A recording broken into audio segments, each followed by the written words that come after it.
So a lot has changed since the last time we sat down with Andrew Tate. Last time we sat down with him, you were the most Googled man on earth. Today, effective last 2 days, you are now the most Googled woman on earth. Correct. According to your Twitter profile. Correct. And we wanted to make sure after the BBC interview, you made certain requests. Yeah. You said you want, moving forward, there to be a $50,000 fee when people sit down to do an interview. So we wanted to make sure the ESG score for this interview would be very high. We got you a $50,000 Target gift card. I appreciate it very for much. People in America will appreciate I need that. a whole new wardrobe. And then Yes. you also said cookies. So Adam got you some Box of Tate chocolates. cookies. Amazing. To make sure Yes. we match that. And then we One did, for your brother as well, I we believe. did bring a Bud Light, Yes. but unfortunately, Vinny finished it on the way here. Vinny, you know, we I'm already a girl. I don't need Bud Light. yeah, so we respect that. So, but anyways, look, a lot's obviously changed from last time to this time. Last time we sat down was around 9 months ago. Yeah. You had, at the time, been deplatformed from every social media platform. We came out here, we sat down, we spoke. The Matrix was attacking you. You were saying, Matrix attacking me, Matrix attacking me. Yep. From then on, Musk buys Twitter in October. Yep. He then reinstates you. Correct. In one day, I believe you get 1 million followers on Twitter. You're upwards of 7 million today. Yep. Every other account's taken down. I think even Tristan was taken down off of Instagram. Yep. And then, you know, the arrest comes, the lover boy, all these articles. Yep. And Vice releases the hit piece on you guys. You know, they're saying what they're saying, and I'm sure we're going to get some comments on that. Yep. The initial 30-day lockup was extended twice, 92 days in the dungeon. Yep. We had a chance to speak with one of your lawyers, Tina Glandian, on February 24th. It was a great conversation we had with her. Then eventually you're released, you and your brother come out and you specifically make it clear that you did 7,417 push-ups. Correct. Very impressive. You received letters from thousands of fans. You read the Quran on a daily basis. Yep. At no point was any charges, anything official charge. It was all allegedly. Yep. And while you were away, a new star was born, Dylan Mulvaney, which I'm sure you're familiar with. From there on, a lot of comments were made. Comments of people that supported you, comments of people that didn't support you. Yep. Logan Paul said by 2023, he will not have a sliver of relevance, is what he said. KSI said Andrew Tate snitched on himself after getting racialed by Greta Thunberg. Yep. Destiny said Andrew Tate has been arrested for charges in a country he specifically lives in to avoid racism because he was beefing with a autistic child on the internet. I think he's referencing the great Greta. Yep. Matt Bernstein advocated to get you kicked off of Instagram. Sure. And he's part of the Blue Pill community, a big famous makeup artist. Yep. Ethan Klein said, and that's why I call him Andrew, the human trafficker. He sent me a cease and desist threatening to sue me for defamation for saying he's a human trafficker. Yep. What else am I supposed to call someone that buys and sells human beings after their will? Tate, the human trafficker. NBC in January 2023 said Andrew Tate said he broke a woman's jaw and that his business was a scam ahead of Romanian charges. Yeah. Rolling Stone said, meet Andrew Tate, ex-kickboxer, red-pilling the angry young men of America. These are people that didn't support you. Now, these are the people that supported you. Tucker Carlson, he comes out and he says on Full Send podcast, first of all, he's really smart. Yeah. The spirit that animates Andrew Tate is very clear and very obvious, and it's not a malicious spirit at all. Andrew Tate's core message is respect for yourself, act like you're worth something, Yep.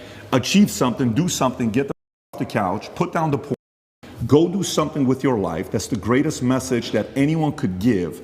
It tells you everything about the people in charge who say that's threatening. What is that threatening? The same people who live on the island with Epstein and the same people that were friends with Harvey Weinstein were claiming to protect women by rebuking Tate. Yep. That's Tucker Carlson. Yep. Piers Morgan, who originally when he went on, it was very combative. Correct. It was a very good interview, entertaining, but it was also interesting to see him trying to push you. And then he flips and he says, this is getting ridiculous. Romanian authorities must either charge him Yep. and his brother if they have actual evidence of crimes or release them. Musk obviously supported by restoring your account like this.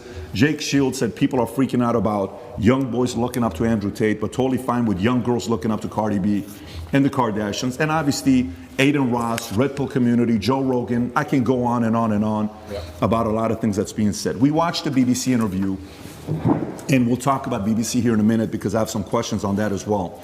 But the first thing I want to ask you is, 9 months, where we were at then, September, to where we are today, a lot's changed. How do you feel with everything that's going on? And tell us a little bit about your current state today. Yeah, there's a very strange sense of terror that comes from knowing exactly what's going to happen to you. There's a strange sense of calm that comes from it also, but in the middle of the night when you can't sleep, sometimes you feel happy knowing what they're trying to do to you, and sometimes you feel terrified knowing what they're trying to do to you. I think I'm very happy. Every single podcast I did previous to this, I hammered the point home and I made it very clear that they had the intention of trying to put me in jail. I said, there's 3 lives. They try and cancel you and slander you and destroy your name. They don't just want you to disappear from the internet. They want you to disappear from the internet in a cloud of shame. They have to shame you, which is why they chose the crimes they did for me, and it's why they usually choose the crimes they choose, because it's heinous. They want to shame you, and they want you to disappear with your head facing the ground and never pop up again. Obviously, they attempted to cancel me, and I became more famous than ever before. I even said to you on your podcast, and I said on other podcasts, I said, I think they made a mistake. I think when you have power and you overuse it, what happens is a rebellion. That's how a revolution starts. When you have power, you have to be very, very careful with how you use that power. The second you overuse it, there's a revolution, and we're in Romania, so they know all about that. That's exactly what happens. And I said at the time, I think I was a mistake. I think they made a big mistake canceling me the way they did. And then the second time, the second life, which I described as they try and put you in jail for no reason. Here we are in the current scenario. I knew it was going to happen. And the third one is they put a bullet in your head. So we're going to have to see how the second life plays out. And yeah, I mean, when this is all over and I win the court case and I get the not guilty, I won't be smiling. I'll be walking out the courtroom with my head on a swivel. That's the kind of life I'm living now. I'm going to be thinking, oh, okay, so their second attempt failed. Now what? Like, do I want to fly private anymore? Do I want to go that place anymore? You start to think about these things. Like, do I want to do these things? A lot of billionaires dying in plane crashes. It's strange. So it's scary, regardless of how it plays out.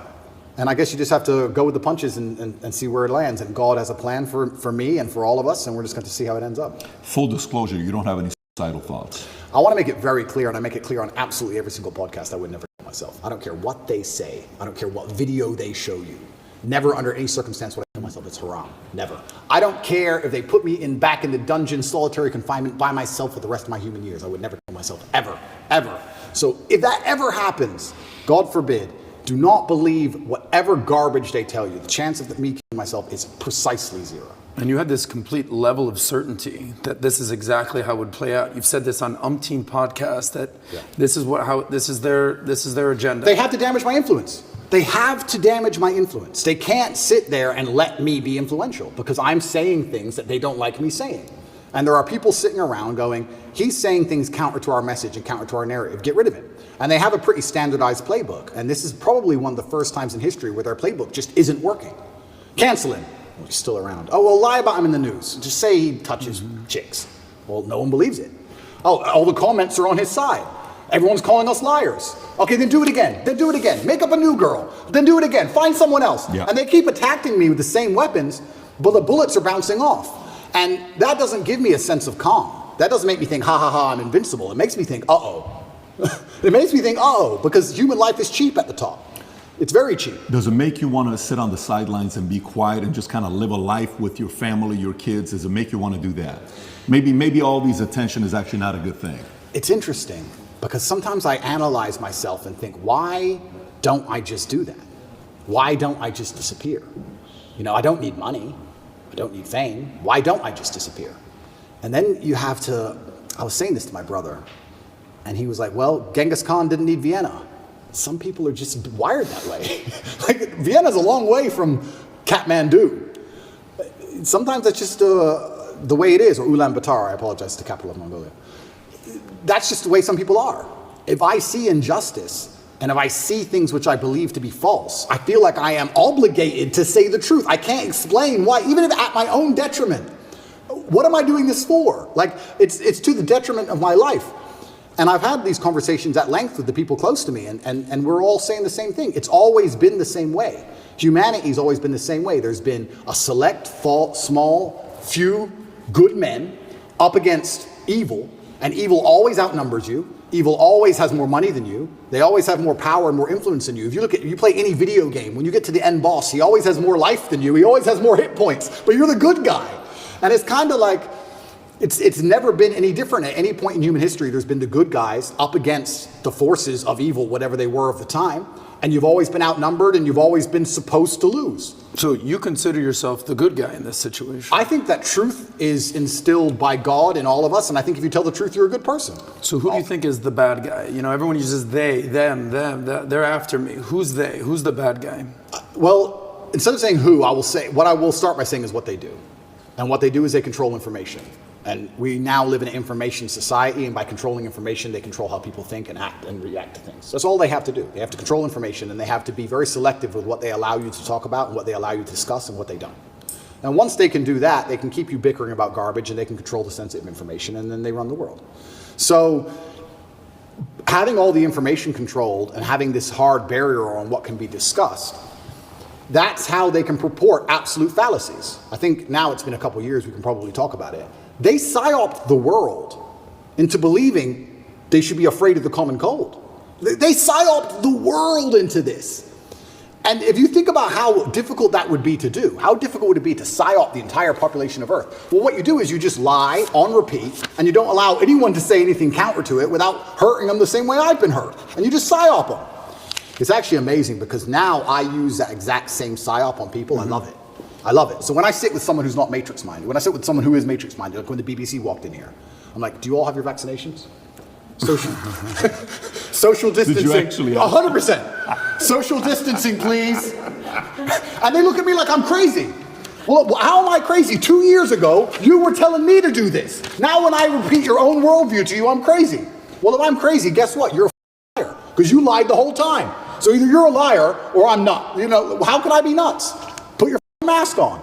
If I ever talk to any of these clowns again, they're going to be fully masked up. And I refuse. I don't care if you've had 2 booster jabs. No, I want all 6 injections. I want paperwork or get. You're not coming in the house. I'm scared of COVID. It's dangerous. I believe the mainstream media. I'm scared. This word you keep using, psyop, I've never heard this word. It's short for psychological operations. Correct. Break that down. What exactly is a psyop? Yeah, a psyop is the matrix as a whole. Psychological operations are constant. They constantly decide how they want you to think and what they can do to make you believe that, right? There's a whole bunch of them they do. But it starts with tolerance. That's what I don't like about this whole guise of tolerance. It's not that I'm an intolerant person. It's not that I'm a bad person. It's not that I want to hurt other people. But when they keep pushing tolerance, what they're trying to say is have no standards or barriers or parameters for anything. That's what they want. You have to be tolerant. Tolerant of what? Tolerant of having your shop set on fire, tolerant of your kids being taught things you don't want, tolerant of crime, tolerant of your house being broken into. Like, tolerant of what? You're not allowed any hard barrier or any hard parameters as a man anymore. That's why they push tolerance. That's the beginning of it. That's the first stage. Once you accept absolute tolerance, well then it's the end, isn't it? I'm tolerant of everything. I'll eat the bugs. Sure. You'll tolerate everything. I'll tolerate everything. I'm tolerant, sure. So when I say things like I'm intolerant of certain things and people think that's bad, no, you need to have standards and parameters.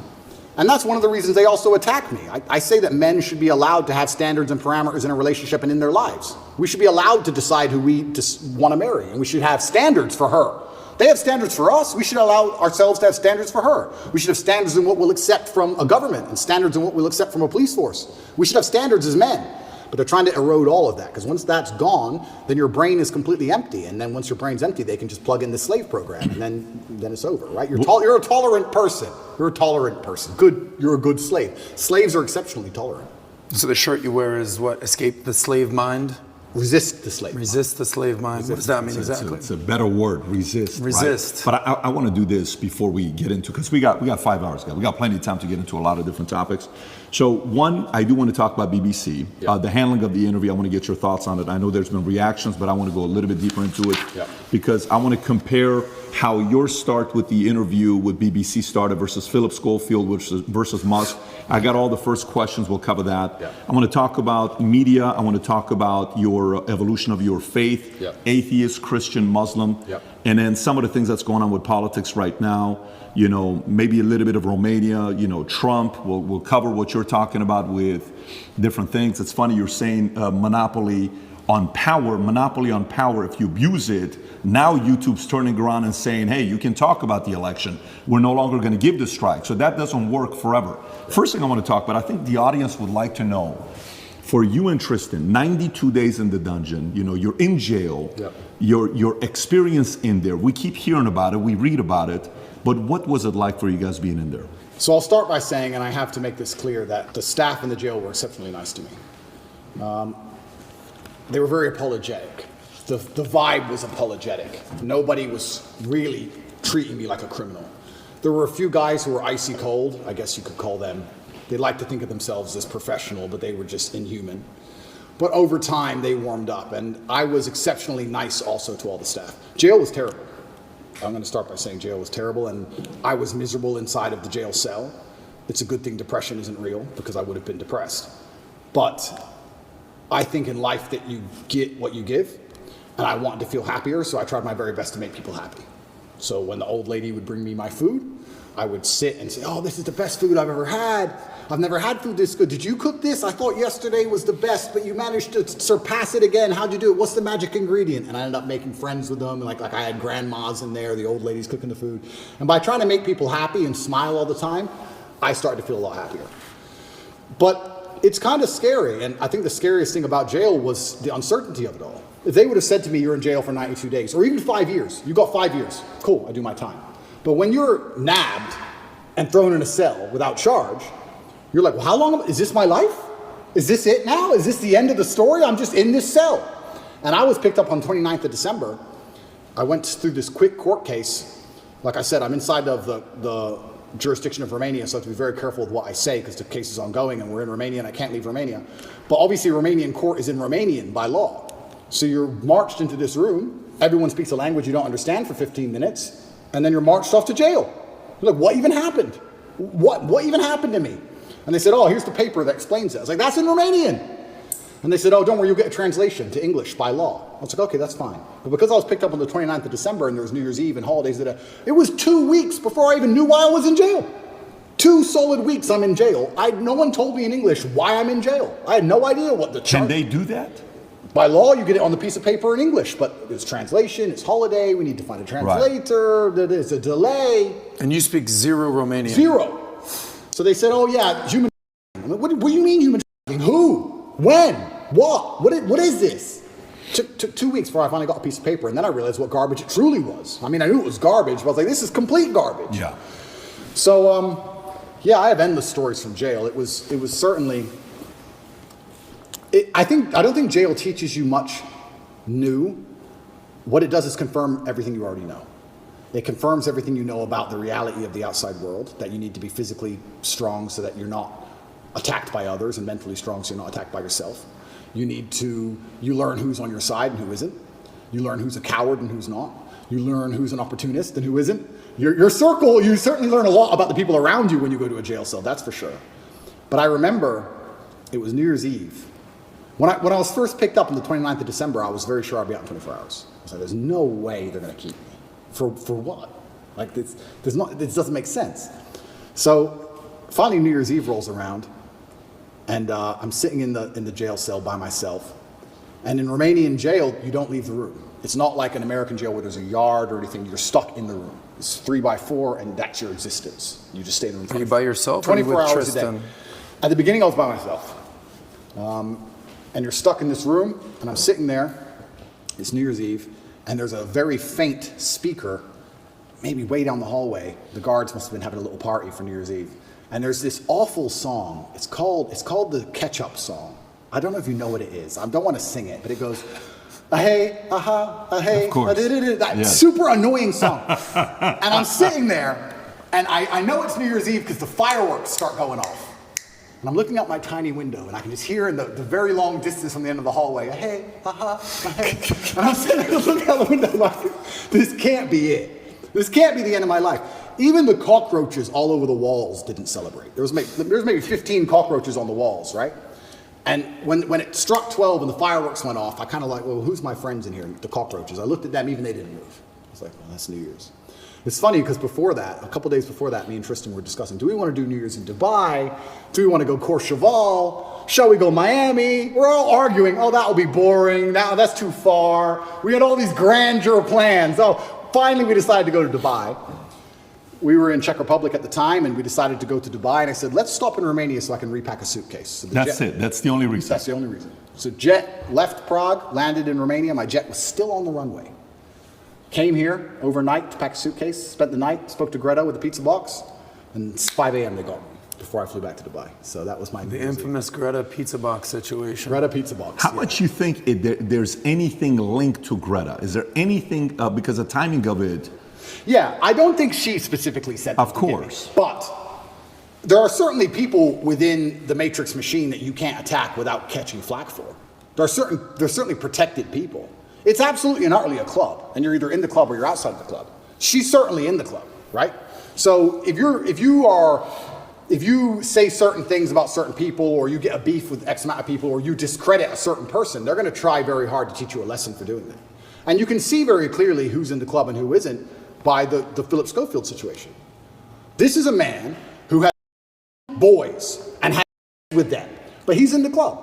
All of the media headlines after 2 days are, let's have compassion, feel sorry for him, his mother's upset. They've attacked me for 14 months, day after day after day, and they relentlessly attack me. Nobody talks about my mental health. Nobody gives a shit how I feel. I didn't do any of the things he did. He's actually done things. I haven't done anything. But when you're in the club, you're protected by the media. When you're not in the club, you're attacked by the media. And that's how it simply works. You're either on our side or you're not. But to join their side, you have to sell your soul. Your sanity has a price. Your sanity is for sale. You have to sell it. You have to come along with your sanity, take out your mind and say, here you go. Take my sanity. I'll take 35 million. Yes, that is a woman. Yes, protect me. It's insane. And the reason these people join these clubs is because they know they're doing bad things and they feel that they need protection. The reason I stand up and argue against all this shit is because I know I don't have skeletons in my closet. You think I'd be on the internet talking like I talk and fighting the Matrix if I had skeletons in my closet, if I was actually a bad person? I've been investigated as deeply as a person can be investigated by multiple federal agencies for 14 months. I was locked in a jail cell and 2,000 people I know was called. My barber, my old housekeeper from when I lived in England 9 years ago, my gardener I used to have in another country I lived in. Everybody was called. And people were offered bribes effectively. The media are calling girls saying, if you have a bad story to tell about Andrew, we can pay you $30,000 if you have a bad story. That's a bribe. That's a bribe. And they still couldn't find anyone. Still, I've been investigated to a deeper level than 99.9% of people you'll cross on the street. And they're saying I'm guilty and I'm a bad person? You go get 20 men off the street and put them through what I've been through. You'll find more crimes than you've ever found with me. Absolute clown world. It's insane. And if I was part of the club, none of this would be happening. The media would be on my side. They wouldn't be hitting me this hard. They wouldn't be lying about me. All I had to do was sell my soul and sell my sanity, and I refused. And they're trying to punish me for it. That's what's happening. It's funny you say this. When we watched the BBC interview with Musk, right? And he goes up and the guy opens up the question with, why'd you agree to do this interview? He says, well, I don't know, what's the name of the BBC? And he's trying to mock them and all this stuff. And there's a part of it where, he calls them out for the mistakes they made. Yeah. And if you go to the bottom of the interview on BBC, you'll see comment section saying, why'd you cut that out? Because Musk puts it on Twitter, but they didn't put it in the interview. Yeah. Then you watch the interview with you. The first question they ask you was, what's the first question? Hey, you've been accused of serious crime or something like that. Right off the bat, they asked that question of you. And then you see the interview, Lucy Williamson, I believe, her first question was, you're facing some very serious allegations. Have you raped anybody? That's the open question that they ask you. And the video they put up, the first one, they take it down. The second video they put up, that's 12 minutes like the highlight one, they turn, the comment section is open. There's 80,000 plus comments there. Then you look at Philip Schofield. Yeah. And you just brought up Philip Schofield. For people that don't know who Philip Schofield, do you mind explaining to people who he is? Yeah, he was a TV presenter in England. He was very famous. He ran the morning show. And he was children for a very long time. And all the staff knew about it. And the people who worked on the show with them were being by him. And everybody knew. And it was all a big ha-ha-ha joke. And now he's come out saying, oh, please don't pick on me, I feel sad. And the media is saying, I'll leave the guy alone. He is, when you go look up his Wikipedia, it says he rose to prominence as children's BBC continuity presenter from 85 to 87. Yep. Then went on to do programs on BBC and ITV for Going Live, This Morning, Dancing on Ice, All-Star Mr. and Mrs., The Cube, and a bunch of other things. And they interview him, okay? While he's going through the mess, after 27 years of being married, this one guy that since 10 years old, his name is McGreevy, I want to say, something McGreevy, that he's going through the process. Matthew McGreevy, they met at 10 years old at a theater group. At 15 years old, Philip follows him on Twitter. While the kid is 15, he follows him on Twitter. The guy celebrates it. Long story short, Ruth Langsford, they worked together with. She files a complaint. Then right after filing the complaint, McGreevy gets fired. Then he has to take a break. Then he comes out after 27 years telling his wife, you know, and hey, I'm gay, I'm coming out of the closet. He's got 2 daughters. But there's a part of it where Matthew calls his wife and says, hey, your husband and I had an affair together when I was 19 the first time and 20 and all. Nobody knows if it was before or not. The interesting thing about him is his brother, Timothy Schofield, I don't know if you know about his brother. Oh, what, the one who's in jail for being was convicted of 11 sentences involving a child between October 2016 and 2019, including 2 sexual activity with a child. Here's how the interview started. First question, the guy asked him, he says, you've had quite a week. How are you?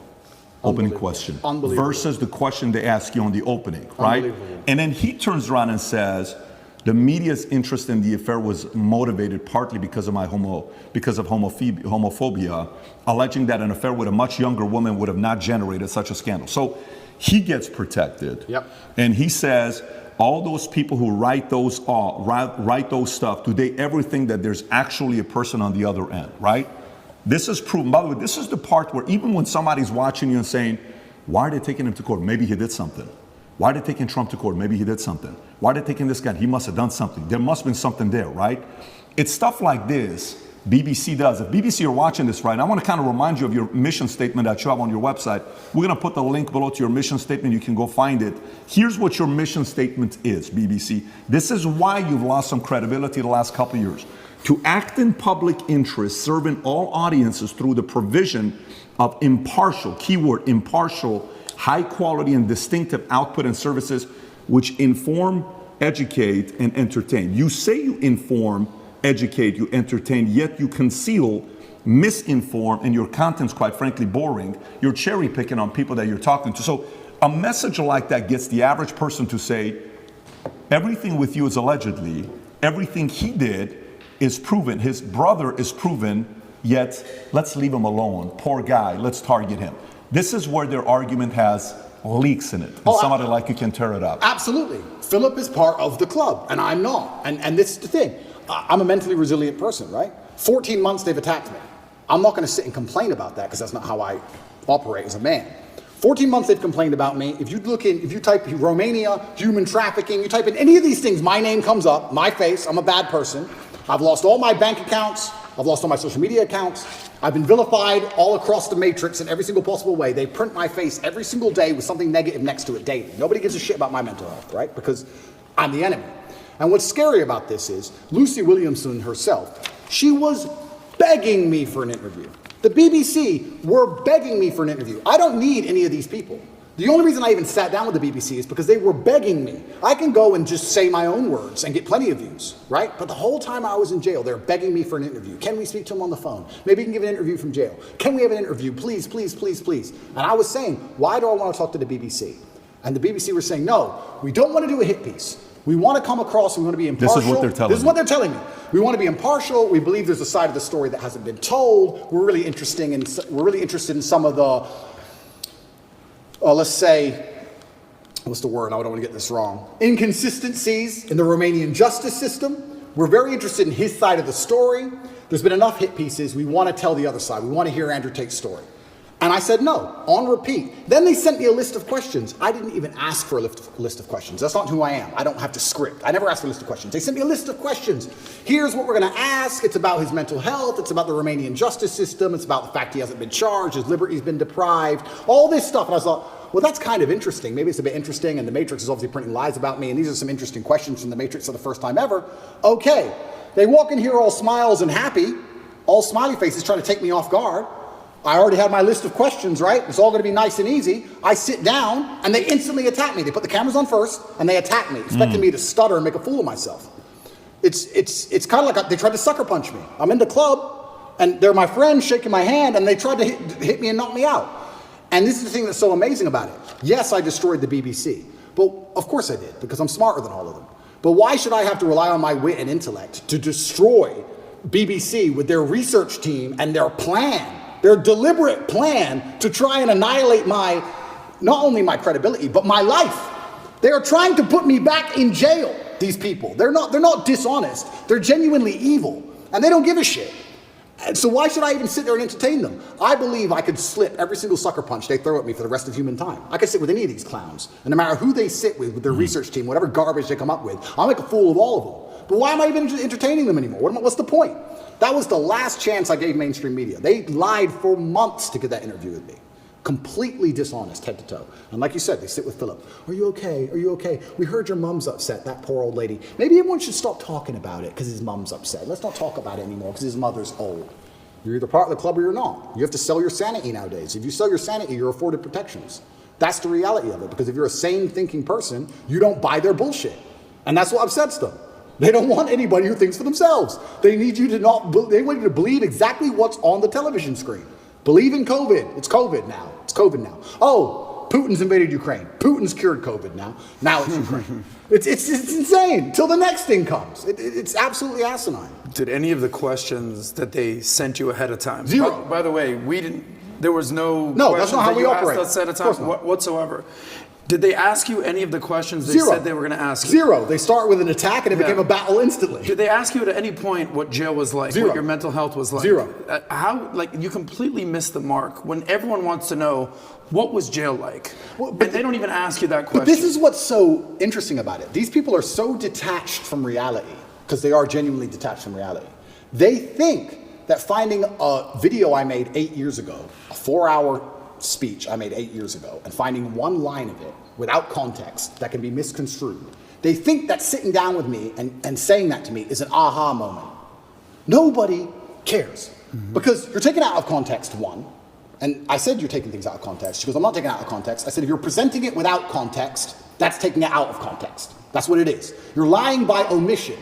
I said that to her after the camera's off, and she looked at me because she didn't understand. When you omit details, when you refuse to put in all of the details, you can lie by including one detail which may happen to be true. You can tell the truth and miss all the details around the truth, and you are lying by omission. You're lying by omission. And you're sitting here saying, oh, you said this 8 years ago. Nobody cares. Because they know me, and they know I didn't mean it in that way, and they know it's taken out of context, and they know that it's an old video on the internet, and it's not even an aha moment they think it is. But they just want to sit with you for an hour, attack you and attack you and attack you, wait for you to make one mistake. If I would have stuttered or made a single mistake, that's the only 3 minutes they would have shown. That's all they want. They want that 1 hour, then they take the little bit. With me, they cut it down to 12 minutes, they look terrible in all of it. But if I would have made a single mistake, it would have been the only bit they shown. That's all they care about. Fake news. Did you tell them, did you say, I'm only doing this if I'm able to record as well? I said Because I know that's what happened with Trump as well a couple of years ago. I didn't even tell them, I just recorded it. Okay, so they didn't know you were recording. They didn't know I was recording until afterwards, and then I said, that was dishonest, I'm gonna release the whole video. You told them before you released it? I told them. There is no contract or agreement with BBC? No. Nothing was signed, it was just simply an interview, okay. Because I think that was very important when you released it, for people to see what fully was said versus, and by the way, you know the Philip Schofield interview that they put up, the 12-minute one that just came out, you know the comments are turned off. Of course they are. The comments are turned off, yours are turned on, his is turned off. Of course. And who knows many reasons why they would do that. But going back to BBC. So, okay, they come, they want to ask the questions of you. For some of the people that maybe aren't following the story closely, but they know who you are. We're in the car, we're driving, and a lot of people are asking questions. We ask the drivers, like, hey, are you going to Tate's place? How do you know we're going to Tate's place? And he says, well, who's Tate? Oh, Andrew Tate. Oh, tell us about Andrew Tate. Well, this is, okay. What kind of a guy is he? He said, I actually really like him. I said, why do you think he's going through what he's going through right now? Oh, it's always because of money. Okay, so we're at a different restaurant. So tell us, why are you going through this? Why is he going? Everybody's saying a similar thing about this, right? But for those who don't know, there's 3 different camps. Yeah. The camp that already sees you guilty, it doesn't matter what they read. So for example, this story here, you know, from BBC came out just last night, 10:30. Andrew Tate choked me until I passed, that UK woman claims, right? This is Alice, another anonymous name, just like Sophie, right? Yeah. But there's 3 camps. There's those that say, well, look, I'm already thinking he's guilty. I don't like him anyways. I need anything to get me to think he's guilty. Yeah. Whatever it takes. I don't have to do my own due diligence. I just have to hear anything. Then there's the camp that's a diehard fan. There's nothing you can do that they did wrong. You can, you know, in their eyes, it's going to be wrong. Then you have the people in the middle that are the reasonable ones, that are saying, you know what, let me look at this. What about this? What about that? The people in the middle may say the following question. They may say, and I may have asked this question from you last time as well. They may say, Andrew, okay, if this guy is so innocent, how can they get you to go to the dungeon for 92 days? How can they put you on house arrest? How can they do all this stuff? Yeah. If you're somebody that was born in US, you lived in UK, how come somebody else isn't coming to bail you out? You got different lawyers. How is it that they can keep doing this to you if you're not guilty? What do you say to those people? Yeah, and once again, I have to be careful what I say because of the court case, but Romania has a law, or the law in Romania is basically, if you can prove to a judge that it might have happened, they're allowed to hold you up to 6 months during the investigation stage. If I was guilty of anything, I would have been charged long ago. And we're going to talk about charges soon because I still believe they're going to attempt to charge me. But we're now approaching the end of the 6 months they can keep me under a form of arrest for without charge. Typically in Romania, when I was first arrested, the guard said, within 2 weeks, you'll have your indictment. I was like, 2 weeks? He goes, yeah, everyone gets charged quickly. Nobody waits 6 months for a charge. If they arrest you, they charge you, like every other country, right? The fact they've waited 6 months and gone into my entire life and attempted to find something shows they don't have a case. Why I believe it happened is because they didn't have a case when they were trying to hit me with this garbage, and they thought, you know what? If we put him all over the news, if we slander his name completely, there was a hotline set up. If you're a girl who's been hurt by Andrew Tate, call this number in the UK. A hotline. So they were attempting to use the media to find what they wanted. Months go by, months go by, months go by, case file's empty, nothing's happening. My lawyer's saying, when are we gonna close this case file? Like, yeah, we're just waiting for some papers, we're gonna close it, we're gonna close it, we're gonna close it. Around the time I was canceled, things started appearing in the case file again. They started spying on me again. Very interesting that it happened around that time. I don't know if they understood that I wasn't protected by the political class of the USA. I don't know what happened. They started to build this case, and they spied on me for all of these months, spending millions of euros, spying on me everywhere I went, trying to find evidence of a crime. Eventually, they get to the end of their legal limit to spy on me, and they don't have any crime. They don't have anything. So in my current court case, we have 2 Americans who lied, the ones who we have the conversations between them saying they're going to get an Oscar for lying to the police. We have the CCTV of them coming and going. We have their Uber records showing they can travel the country freely. We have their phone calls with their mother where they're saying, yeah, he didn't hurt me, and my boyfriend caught me. We have all of it. We have all the evidence. We have those 2. And then there's nobody else who could possibly even take the stand. I don't believe, as high level as this Matrix attack is, I still don't believe a Romanian judge is going to put me in jail with the dossiers. I've seen it. It's garbage. I don't think I'm going to end up in jail.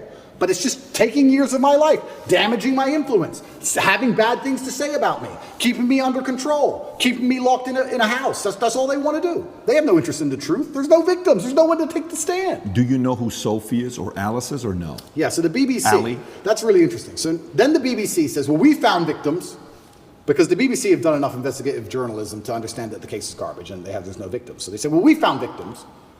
They found one called Sophie first. That was a few months ago. I think I was still in jail when Sophie appeared. Is that her real name? No, that's her fake name. So they have a girl with a fake name called Sophie. They don't show her face. They ask me, what do you think about Sophie? How can I comment on Sophie when Sophie isn't real? Firstly, you've made her up. Secondly, I don't know who you're talking about. You're saying that 9 years ago, I was emotionally controlling? That is the most subjective garbage accusation. What does that mean? 9 years ago, I said you shouldn't party with those guys in the club. Is that what I said? I don't know what I said. I don't know who she is, if she exists at all. And they're saying 9 years ago, you were emotionally controlling. Sophie said so. Who's Sophie? We're not telling you. What's emotionally controlling mean? We're not telling you. What comment do you want me to? If this person even exists, which they don't, then I destroy the BBC, make it very clear to them that Sophie doesn't exist, on repeat, because she doesn't. And 2 days later, Alice appears. What's interesting about this is that DCOT, the federal agency inside of Romania, along with help from international partners, have tried so hard, spending millions of euros with federal level tools to find a victim so they can put me in jail. And they can't find anyone. But the BBC just pulls them out whenever they want. The BBC does. Where do these people come from? And I say this every single time. If anybody believes they've been wronged, male or female, by me, go to the police. Go to the police. I encourage you to go to the police. All these people say, we don't want to go to the police. We just want to stay on the news. What, is that because you're not real? Is that why? That's pretty convenient. I mean, I thought I was a bad person. Why don't you go to the cops? Oh, because you have no evidence and it doesn't exist? That's why. Are all these accusers in the UK, not even in Romania? Not even in Romania. So Sophie and Alice are supposedly both from the UK. And Alice's story To is... correct, it's not Alice. I said Alice, it's Evie. Evie or Evie or something like that. E-V-I-E. It's all made up names. It's all made up names. Yes, So Evie, we could call whatever name we want. But yeah, Evie is saying 13 years ago I choked her or something. Yeah. By the way, when is the 6-month time limit? End of this Okay.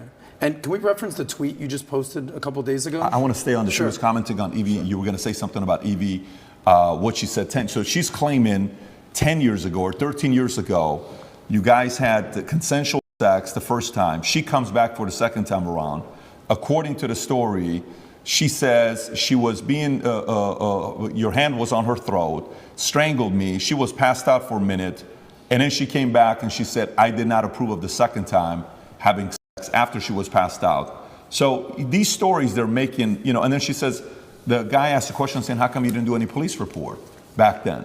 She says, well, because it's not fully rape and it's not that, because it was consensual. I kind of wanted to be there. And I didn't tell anybody about it 6 years later. There's way too many things that doesn't give it credibility for somebody to say, I didn't do anything about it then, but 6 years later, I told my friends, 3 or 6 years later. Yeah. And this is the thing that's scary. If you say to any red-blooded male, 13 years ago, you had sex with a woman consensually and she's now unhappy about how that sex happened. You can get, any man on earth can get screwed with that. If this person exists at all. And like you said, she refused to go to the police if she exists. And she's saying it was consensual. I think last night they aired it on Newsnight, and she literally, they said, why are you coming forward now? And I think this actor, the person literally said, because now he's rich and famous. They literally said those words. That's what they said. Oh, because now he's rich and famous, I think it's unfair. It's asinine. I don't understand genuinely how a man can protect himself in the Western world anymore. How can you even exist anymore? If this is what they're going to hit you with as soon as you get to a certain level of influence, there's no man on earth who's safe from this. I said this to my judges. I had a few male judges. I said, they could do this to you. They could do this to anyone. They can do it to you or me or any man watching this. Any man watching this. They can put in the BBC, 9 years ago you did something. They won't tell you her name. They won't give you any chance to defend yourself because you have no idea what they're fucking talking about. And they will print it on repeat until you lose your job and lose your bank and lose your social media. And then you're going to sit there bankrupt and depressed. And then they're just going to move on from you. And if you don't die, if you're like me, a cockroach who refuses to die, if you sit around and refuse to go away, they're going to make up a new one. It's crazy. And it's genuinely scary. And you're not safe from it anywhere anymore. I will say right now on this podcast, I encourage absolutely anybody who believes I've harmed them, male or female, to go to the police with evidence and we'll go to court. Let's do it. I don't harm people. If I was harming people, I wouldn't be out here as open as I was. The biggest criminals and the biggest gangsters and the most heinous people on earth don't have social media. You know this. If I see a guy with an Instagram pretending he's a gangster, he's not a gangster. The real gangster hasn't got Instagram. But that's the reality of it. You think I'm going to become the most Googled man in the world if I've been running around hurting people? It's absolutely insane. And I think there has been a shift in the consciousness. I think, especially because of COVID and a few other things, people are starting to understand that all these people do is lie. I think people are starting to understand that. And the harder they try and hurt me with these lies, the less people believe it, which is scary for me. Like I said earlier, it's scary. They keep coming up with more garbage. The bullets keep bouncing off. So now they're sitting around going, we can't convince the world this person is a bad person. How do we get rid of him? That's the scary part. You were going to say something. Yeah, follow-ups on that if you want to go 6 there. months, you know, it's 6 months coming up right now. It's coming up Yeah. June 29th, I believe. Correct. Okay, you put out a tweet recently. You said the 6-month time limit is running out. Yeah. Right? There's zero evidence against me unless they invent something against me, right? Yeah. And then you ask a poll. You said if they charge me with an empty bullet and it still takes a year to beat it and it allows them to save face, they're hoping that the world will basically forget about all this. Yeah. What do you think they will do? And you gave people 3 options. Option 1, let me go. Option 2, charge me with no evidence. Option 3, invent and frame attempt. The results were 38% let me go, right? 35% invent and frame attempt. And option 2, in third place, charge me with no evidence, 27%. So 38%, 35%, 27%. So basically, it's pretty even. So what do you think is going to happen here? The people, the 38% of people who think they're going to let me go, I think are extremely naive. I go to sleep every night, every morning. I wake up instinctually at 5 a.m. because that's when they raid your house. I wake up at like 4:59. I just fucking shoot up because they busted my house 3 times now. It's not nice to have a bunch of men with guns bust in your house. It's not a nice experience. So every single morning I wake up expecting them to just turn up again with something else and drag me back to a prison cell. Who knows what? They'll just make it up. But the fact they made up this particular crime is because it's a hit piece and it's a slander on my reputation. If they would have done the same thing, let's say for tax evasion, would anyone care? No. Ah, rich guy didn't pay a piece of paper. No, no one cares. We have to hurt his name. Human trafficking. Think about that. I said this to the judge. How does it make sense a man with no criminal record, who is financially successful, decides to begin to human traffic at 35 years of age? I have no financial motivation. It's clearly not my personality profile. I don't need money. Why have I begun to human traffic from nowhere? It doesn't even make any sense from a pure logical perspective. There's no motive to the crime. Who have I human trafficked? Who is the victim? There's no victims and there's no motive. And here I am on house arrest. It's insane. So yeah, it's genuinely intimidating. I don't know what's going to happen next. I believe they're going to try and charge me with the garbage they have. And I think what they're trying to do is just hang it over my head and keep me afraid. Do you think the idea of trying to either silence you or make you irrelevant is working? Meaning, do you think you're more relevant today than you were on September 1st? Is that strategy they're implementing working? No, they're failing. And the reason they're failing is because God's put me in a position where I have to lead from the front. I think that in the days of old, when politics used to mean something, I believe in politics as long as the leader of the country charges on his horse at the enemy at the front. Then you're allowed to be king. Then I'll listen to your laws. That's politics. When you send other people's kids to die in a war and you sit on your ass, that's not politics to me. But now I'm in a position where I'm spearheading, by God's plan, the rights of basically every man on earth. They could do this to anybody. So I think any man with a brain who's thinking is looking at my position and going, they could hit me, or my friends, or my son, or my dad, the same way they're hitting this guy. And that builds a degree of affinity amongst my audience. So no, they failed. They failed and they made a hero out of me, which is what I'm actually scared of. I am scared by the incompetence of my enemy. I am scared by the fact that they are failing so monumentally. If they had been half successful with the cancellation, none of this would have happened. If the cancellation made me an obscure internet personality, it'd be over. If I would have just allowed them to beat me, none of this would have happened. But I beat them. And that's the problem. Now I'm sitting here going, okay, well, after I beat the BBC, after I destroyed the BBC, Tristan gave me a high five. He's like, oh, you wrecked them. They're going to look so stupid. I said, bro, we've sunk the HMS Hood. HMS Hood in World War II, HMS Hood was the British battleship. It was the flagship of the Royal Navy. And the Royal Navy was obviously renowned. It has been for hundreds of years. It was the best battleship. And it was up against German battlecruiser, the Bismarck. And the Hood should have outgunned the Bismarck. And it was the best German ship against the best British ship. By absolute fluke, the Bismarck, on its first volley or second volley, landed a shell perfectly through the top of the Hood and blew up the ammo magazine. And like in the first shot, within minutes, destroyed the entire HMS Hood. Killed like, I think it was like 3,000 people, 2 survivors. You can find the video on YouTube, the Hood blow into pieces. When Churchill found out the Hood was sunk, he said, sink the Bismarck, don't care what it costs. He sent every ship, every plane, every sub diverted from every other mission. Doesn't care if we lose every plane we have, don't care if we lose the RAF. We cannot lose the Hood without him losing the Bismarck. Sink the Bismarck. When the Bismarck sunk the Hood, all of the crew were celebrating, except the captain. The captain updated his will. He updated his will and telegraphed home to his wife and said goodbye, because he knew. When I destroyed the BBC, my brother was celebrating, I knew. I said, Tristan, no. You don't beat the British Broadcasting Corporation and make fools of them like this without some new bullshit. We sunk the Hood. And he's like, oh, we'll see. Oh, who's this? Evie? Evie. I fucking knew it. I'm winning too well. I'm scared by the incompetence of these clowns. But I don't know what else I'm supposed to do. Am I supposed to lose? I'm genuinely looking for guidance here. Am I supposed to roll over and fucking lose? When they're lying about me and slandering my name and trying to put me back in the fucking dungeon? Back with the cockroaches? All I could do is protest my innocence, but they're such idiots. I make them look so stupid, and then there's egos involved. You think Lucy Williamson hasn't been called into a meeting room with some BBC producer saying, you made a fool of us? Yes, she has. There's egos involved. Big businessmen with business interests have ego investment in hurting me now. And I keep winning. So I don't know. I'm in a very precarious scenario. Do I continue to win? Do I let them win a bit? Do I just roll over and shut up? What am I supposed to do? I don't know what the right move is. It's difficult. You sincerely don't know what the right move is. I sincerely have decided that the best thing I can do is stay true to my faith and stay true to God and tell the truth and fight. The right move for me, I believe, is to fight and fight to the end, because I think suicide is always the wrong option.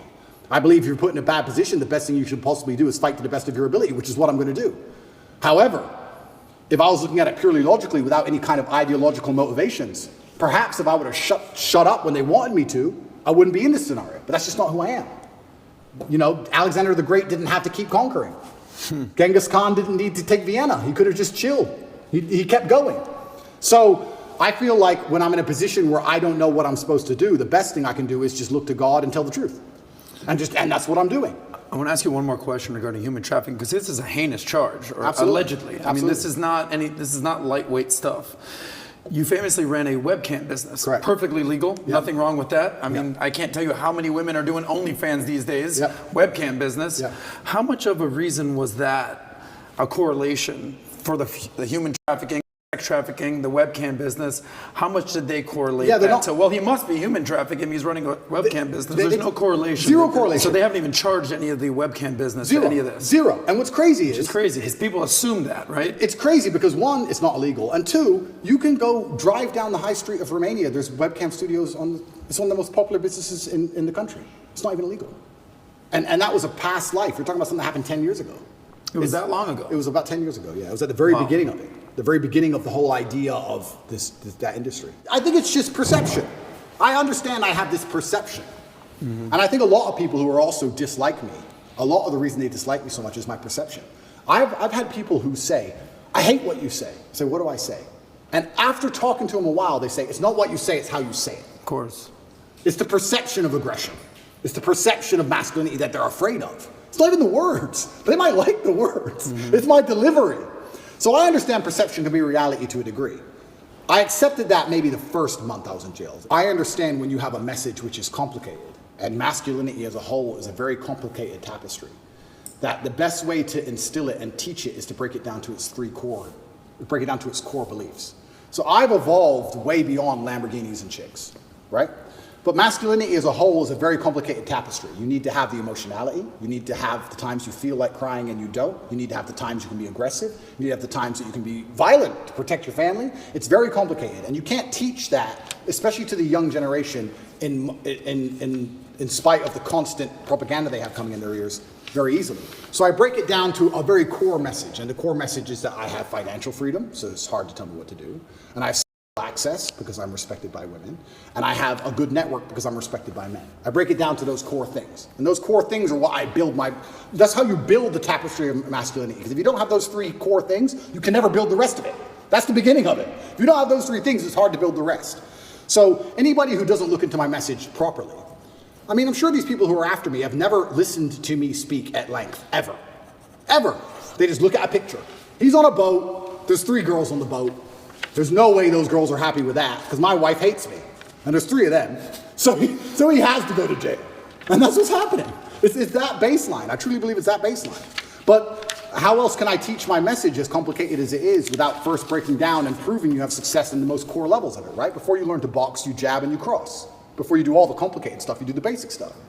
So a lot of it is people looking at my message, not understanding how detailed it is, not understanding how positive it is, looking at the baseline instincts which I teach and which I use to advertise my success as a whole to people, to show and say, look, I clearly know what I'm talking about to a degree, because I have things that you want. And you're a man, so you can't tell me you don't want them. Every man wants this. Every man wants one of these. And they take all this and they try and weaponize it and use it against me. And you're right. It's feminism as a whole that has this idea that if a man is a man, unapologetically, and he doesn't apologize for being a man, that he's a bad person, which we've discussed at length and I've discussed a bunch of times, but it's truly the most crazy thing about all of this is when shit hits the fan, it's exactly the kind of men they hate that they want. Every single time. Every single time. You can go out to a bar in America and you can stand there and argue with a feminist and argue with her to the end of time. And if someone ran in there with a gun, she would say, hey, you go. You're the misogynist. You go protect me. The feminist guy who was on my team, I don't want him to go. I want you to go, please. We don't want Dylan Mulvaney on the front lines. Of course not. And it's hypocritical. And it's hypocritical, and it's done on purpose. It's purported by the Matrix. It's done to attack the baseline masculinity of men because they don't want men to be masculine, because when you're masculine, you say no to things. I saw a really interesting study once that it had testosterone level, and it was linked to your capability to disagree with people. The higher your testosterone level, the more likely you are to disagree, because at a baseline level, back before we were more civilized than we are today, if you disagreed with someone, you had to fight him. Interesting. You had to fight that man. For you to sit and say you are wrong, there had to be a possibility of violence. If you didn't have the capability for violence, you didn't say you didn't say they were wrong. You just agreed with stuff, right? So they don't want men who are standing up and saying, I don't believe in X. They want to reduce our testosterone levels to we're eunuchs, so that we sit and say, well, I may not agree with it, but what can I really do about it? It is what it is. And then they have absolute control. Do you think history favors that ideology? Or history, eventually, a group of men stand up and say, yeah, listen, we've had enough, this is not going to be happening? I do believe that in history it's always been the same. I believe it's always been a select group of good men who are up against evil. And I think they've always been outnumbered, and it's always been difficult, and they've always suffered. All of them. When I was in jail, the amount of letters I got from people, and it was just names of, and I'm not comparing myself to these people. This is the letters I got of Nelson Mandela, Martin Luther King, Malcolm X, Muhammad Ali, everyone who was unjustly imprisoned. Everyone's gone to jail. Because when you stand up for something, they end up trying to put you in jail. When you're a good person trying to do good, the evil, the matrix as a whole, is going to try and throw you in jail. That's what they do. That's the punishment for it. And history's always been the same. It's always been a small group of outgunned people who stand up, who are, to the detriment of themselves, too principled to allow injustice and evil to thrive. And they stand up and they're outgunned and they're outnumbered, but they're like, no, I have to tell the truth. If you play a video game and you're the good guy, when you get to the boss at the end, he has more life than you. He has more hit points and he moves faster, and he's a cheater. He cheats. He cheats. The bad guy cheats. But you still win because you're good. And that's how the battle's always been. I would love for the world to be another way, but I don't think it's ever been that way. I think if you find any time in history, it's always been the same story.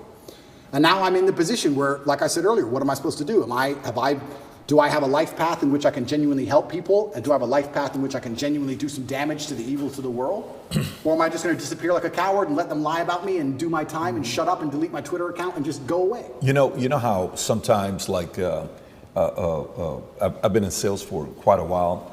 If a guy who doesn't have any responsibilities and he's single, he has a $30,000 a month, boom, he's going to Vegas, having a good time, and then he doesn't work as hard until he runs out of his $30,000. 3 months later, I got to go make the $30,000 again. Oh my God, panic, I got to pay my bills, I'm behind on the phone. Let me buy this watch and I make 40 grand, I'm going out again. So it's very inconsistent, right? And then as you're in sales longer, you're like, okay, the profile of somebody that's going to be more consistent is not a single guy. It's a guy that's married, kids, homeowner, and all those three are signs of what? Married, commitment. Homeowner, commitment, responsibility. Kids, commitment, responsibility. Last time we didn't talk about your kids. At this point, I think it's public, video, your daughter running to me, give daddy a kiss, all this stuff. Everybody knows at this point. When you're in jail, sometimes I sit there and I got books on my desk. I'm like 50 books behind, and I like to read. I know you don't talk about reading a lot, but I like to. I'm 50 books behind. But I bet if you're in a place where you're in jail, you're forced to think. You're forced to, Andrew, you don't have the phone, you don't have the computer, there is no emergency podcast.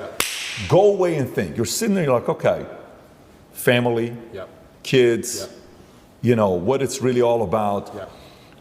Those decisions, when you think about your kids, does it influence you to say, oh, what are you doing this? You know, why are you going through all this stuff? Maybe you got to make some changes in your lifestyle. And if yes, in what areas? Or does it say, no, double down even more because I'm fighting for them? And that's a really interesting question. I'll start by saying how thoughts in jail are different than thoughts in the outside world, because this is actually an observation I had. In the outside world, I don't think you carry a thought for very long that you don't want to carry. You can sit and think about something if you want to. But if you don't want to think about something, you just get your phone out. Something pops in your head, oh, I don't do it. You get your phone out and distract yourself. Or you get on your laptop, or you call someone, or you do something, right? It's not very often in the real world. It's not very often in the real world you have a thought you don't want in your head, and you have nothing to take it away. You have no phone, you have no outside interaction, you have nowhere to go. What a perspective. Nothing. You're just stuck with it. You're stuck with that thought. So there were times in jail where, for the first time, like I have a lot of mental control, but there was the first time ever I'm battling with my own mind saying, I don't want to think about this. And I'd put another thought in the way. It was on the door. It was knocking on the door all the time. And this is for weeks. Because every day is the same. You never get the outside interaction. And you also, what made it worse is, you never get the answer. You know, like the open loop. If you ever say to somebody, I'm gonna tell you something, I'll tell you later. And it bothers them. That's what jail's like, because you might think of something, doesn't matter what it is. I won't say what my thought was, but I'll give you an example. Let's say I thought, when did Constantinople fall? What year? I can't just Google it. I don't know. So it's stuck in your head, right? So if you have this negative thought, you don't know the answer. Normally in life, when you want to know something, you find out. But in jail, you don't. So you're like, I don't know. You got this in your head and you're like, I can't get this out of my head. So when you have a negative thought, especially if there's an open loop to it, you need to know something or you want to know something. You can't get it out of your mind. I would sit there for hours just meditating, trying to just keep the door closed on negative thoughts. It's really difficult. It's a really strange experience. And maybe in normal jail in Western countries where you get to go and interact with people, you can distract yourself. But I was stuck in a room for 93 days in one room. I did not leave. That was where I was. I was allowed to go to the fridge once a day, which is a 3-meter walk and back. That is it in my room. You and Tristan are in the same room or no? الجزء الثاني بينزل حالة ما تتم الترجمة، وإذا كنت عم تشوف الفيديو بعد يوم نشره فالتكملة موجودة بالقناة. لا تنسوا لايك واشتراك توصلكم كل تحديثات اندرو تيت أول بأول بشكل حصري. تابعوا حالكم وضلوا بخير. سلام.